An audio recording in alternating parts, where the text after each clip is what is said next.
Bienvenue sur la chaîne Amour et Sagesse. Vous savez, cette chaîne, elle est en complément de la chaîne principale William Davrek, parce que l'on va plus loin pour faire avancer les choses au mieux. Cette semaine, je voulais vous parler de l'affaire Epstein. Cette affaire, vous en avez très certainement entendu parler, elle est sordide.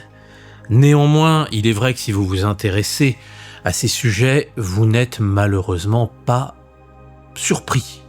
Parce que vous étiez au courant. Seulement, il est vrai que c'était des informations qui étaient souterraines. Et personne ne voulait en entendre parler. Sauf que là, il y a des documents officiels, déclassés, et on ne peut plus nier que ça existe. Et pourquoi je voulais vous parler de cette histoire ? Pourquoi cette affaire ? Puisque c'est vrai que je m'attelle peu à l'actualité en général. Eh bien, tout simplement parce que j'ai lu plusieurs commentaires de certaines personnes sur des vidéos qui disaient « Mais comment on peut faire ? De toute façon, on ne peut rien faire, puisque ces gens-là possèdent le pouvoir, ils possèdent les médias, ils possèdent les juges. Alors on ne peut rien faire. » Et c'est pour ça que j'ai voulu faire cette vidéo. Pour justement montrer que nous avons tous des possibilités pour agir et pour empêcher ces horreurs de se produire. Parce que oui, ce sont des horreurs. Et d'ailleurs, avant de commencer à vous expliquer comment on peut agir concrètement et pourquoi justement le fait de croire en Dieu est essentiel pour changer ces choses, il me faut déjà vous montrer pourquoi, bien que c'était connu, c'était un fait qui était connu, pourquoi est-ce que personne n'en parlait ? Eh bien tout simplement parce que pour la majorité, cette vérité était insoutenable. Il était insoutenable de pouvoir vivre dans un monde où il se produisent de telles abominations.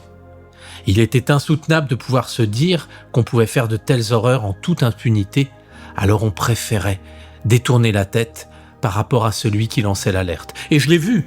Je me souviens avoir vu beaucoup de lanceurs d'alerte qui, quand ils en parlaient, on leur disait « Non, mais enfin, c'est un peu n'importe quoi là. Hein. » Parce que les gens préfèrent nier que de se dire « Non, ça existe dans mon monde. » Ça me rappelle d'ailleurs un fait similaire qui... C'était dans une vieille émission de Thierry Ardisson. Alors, je ne suis pas particulièrement fan de Thierry Ardisson, mais c'était une émission où on parlait de l'affaire de Coluche qui aurait été renversé par un camion de manière volontaire. Et donc, la personne qui présentait son livre expliquait des faits qui étaient assez intéressants et bien argumentés. Et je me souviens, à la fin de son interview, il y avait le compagnon d'Ardisson, Laurent Baffy, qui est toujours enclin à faire des blagues. Et il avait dit une phrase très intéressante, il a dit « Mais je peux pas y croire parce que ça ferait basculer mon monde. » Et pour beaucoup de gens, c'est ça, cette affaire Epstein. Elle était présente, beaucoup le savaient, mais on ne voulait pas. On tournait la tête parce qu'on disait « Non, c'est trop horrible. Je ne pourrais pas vivre dans un monde comme ça. » Pourtant, les faits sont là, les preuves sont là aujourd'hui. Il existe des élites qui sont corrompues, qui dirigent le monde, qui veulent le faire aller dans une direction bien précise. Je vous en ai plusieurs fois parlé.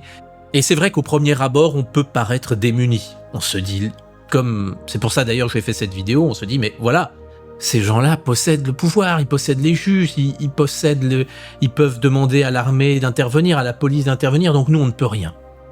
Et ça, c'est la meilleure des armes du démon, du diable, des forces obscures, c'est de vous décourager, c'est de vous dire « Allez, autant rien faire, toi, de toute façon, t'es pas si mal, hein. Quand on voit tous ces gens horribles, toi, t'es pas mal, donc voilà, hein, tu iras au paradis, c'est bon, donc t'occupes pas de ça, de toute façon, tu n'as pas les épaules pour, c'est pas grave. » Et c'est là, justement, c'est pour ça que le malin est si puissant. C'est parce que tout ce qui pourrait l'anéantir, eh bien, il le dissipe. Il va aux oreilles de chacun en disant « C'est pas pour toi ça, c'est pas pour toi, laisse. Ne fais rien, il y a des gens qui s'en occuperont. » Et voilà comment il peut perdurer. Alors vous allez me dire, maintenant c'est bien, tu nous as introduit le sujet, mais alors concrètement, on fait quoi ? Et comment ? Qu'est-ce qu'on peut faire ? Eh bien, c'est très simple.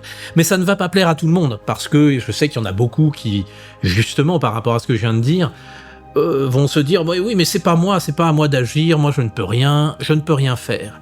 Et si je vous disais qu'on pouvait faire quelque chose ? Et c'est notre croyance en Dieu qui peut nous permettre de changer les choses.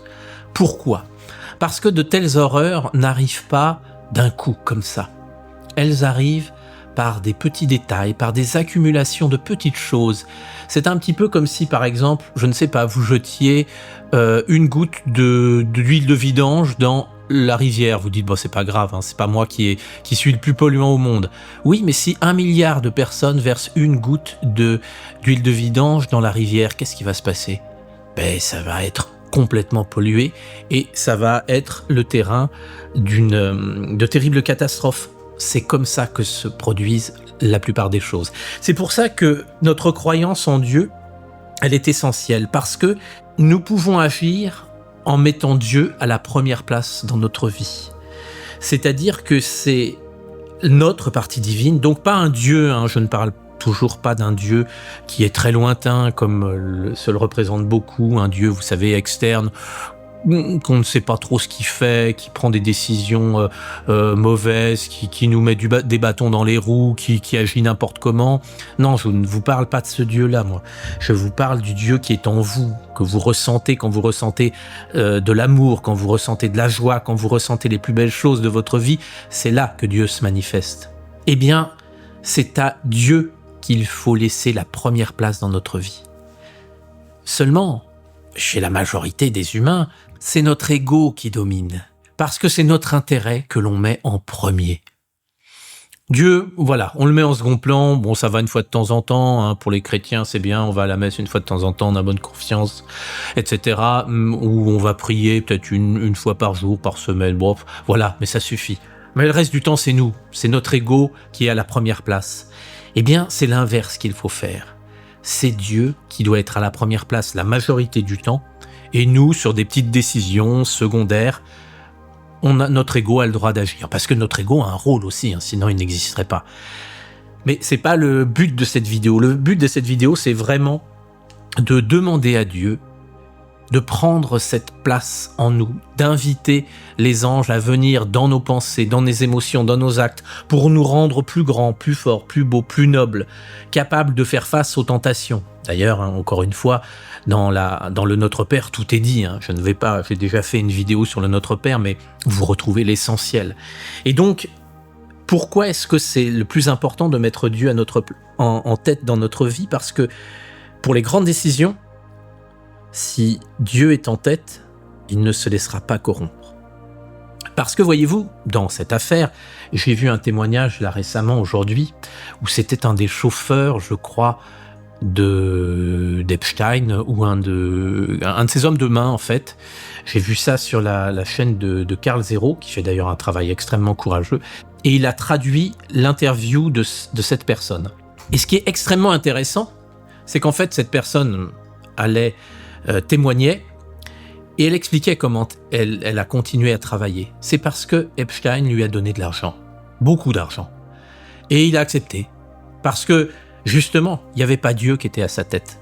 Parce que si Dieu avait vu qu'il y avait des horreurs comme ça qui étaient faites, cette personne n'aurait pas accepté l'argent, elle serait partie, elle aurait peut-être fait quelque chose qui aurait empêché bien des choses de se produire. Mais elle s'est dit, ah, moi, je suis un pauvre, j'ai des difficultés, il me propose de l'argent tel que je n'en aurais jamais dans ma vie. Et je vais pouvoir comme ça avoir la belle vie, et puis je le mérite bien. Voyez ? Ça, c'est typique des phrases de l'ego, c'est typique des phrases qui veulent nous faire tomber.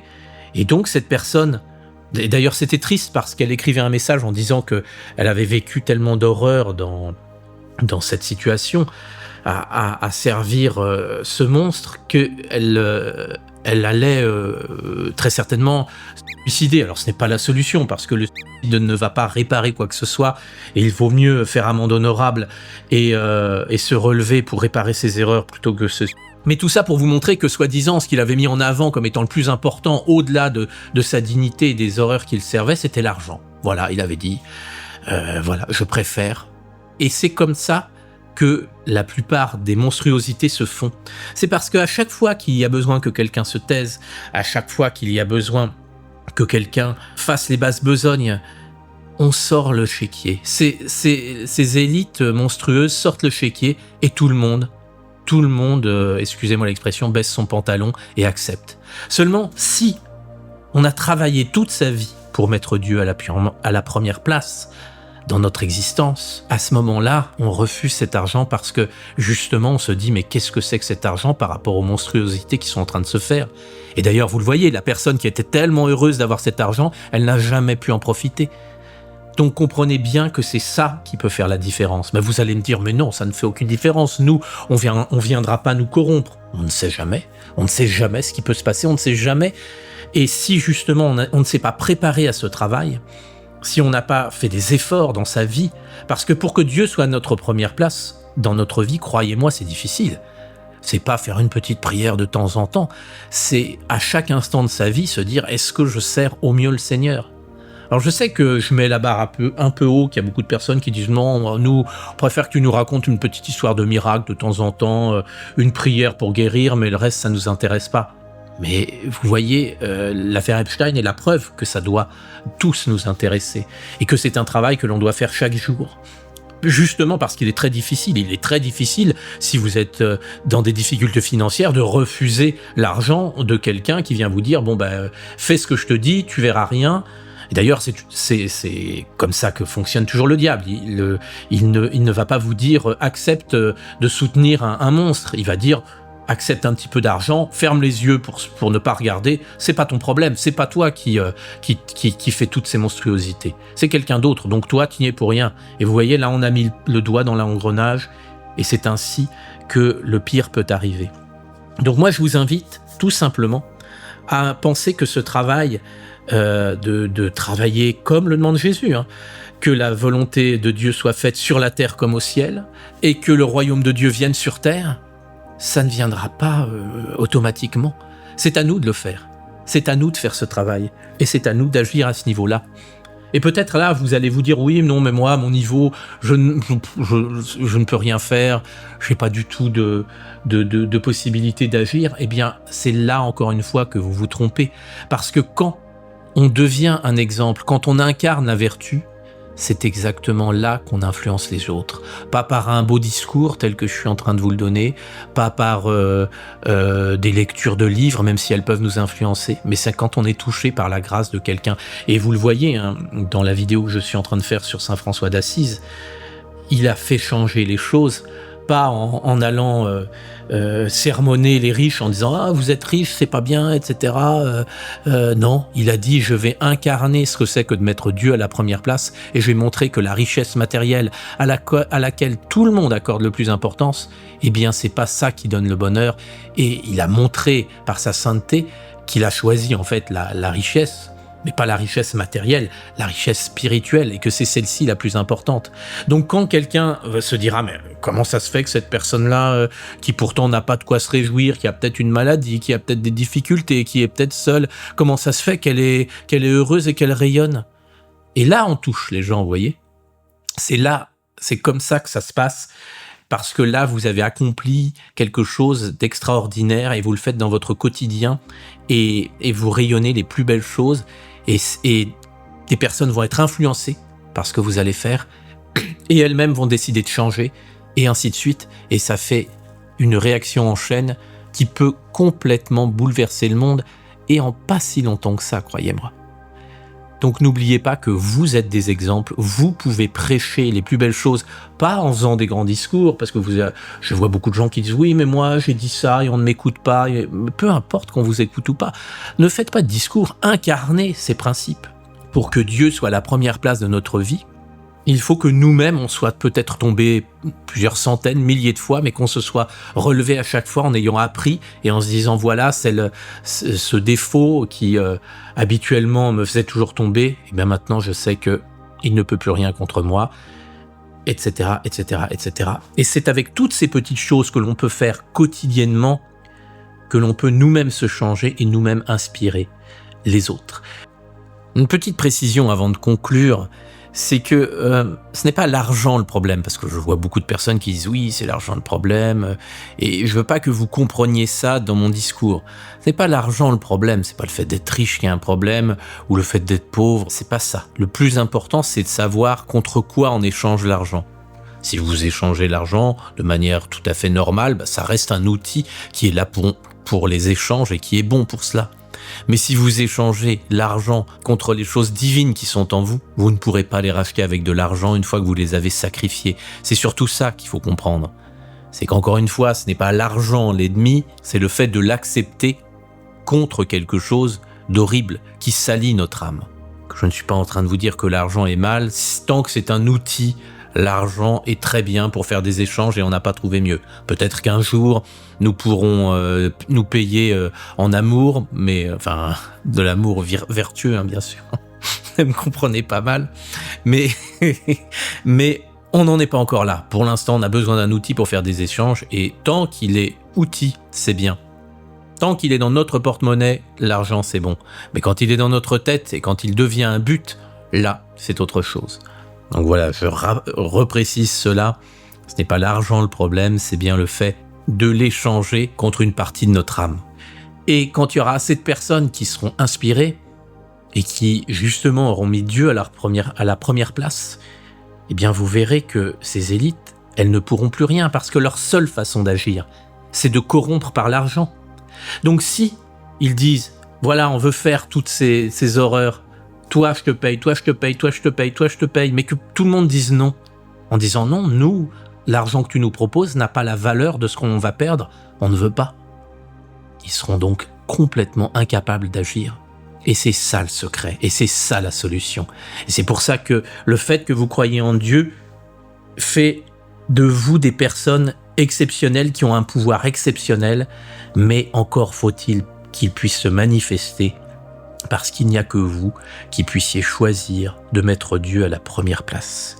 Et encore une fois, je le répète, pas un Dieu sur un nuage qui envoie un cancer à un tel parce qu'il l'a pas prié ou qui fait avoir un accident de voiture à tel autre parce qu'il lui plaît pas. Non, c'est pas ce Dieu-là.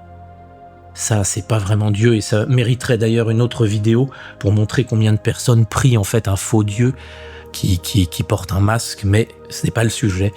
Le sujet, c'est que nous pouvons tous agir et moi, je vous invite à faire des efforts chaque jour pour accomplir la volonté de Dieu, pour travailler à la venue de son royaume et que ce n'est pas du vent, c'est du concret et c'est chaque jour que ça se fait petit à petit, pierre par pierre et à la fin, vous verrez que vous aurez construit le plus beau des palais dans lesquels Dieu viendra s'installer. Je vous souhaite à tous le meilleur et je vous dis qu'il y a toujours des solutions et de l'espoir à garder, quelle que soit notre situation.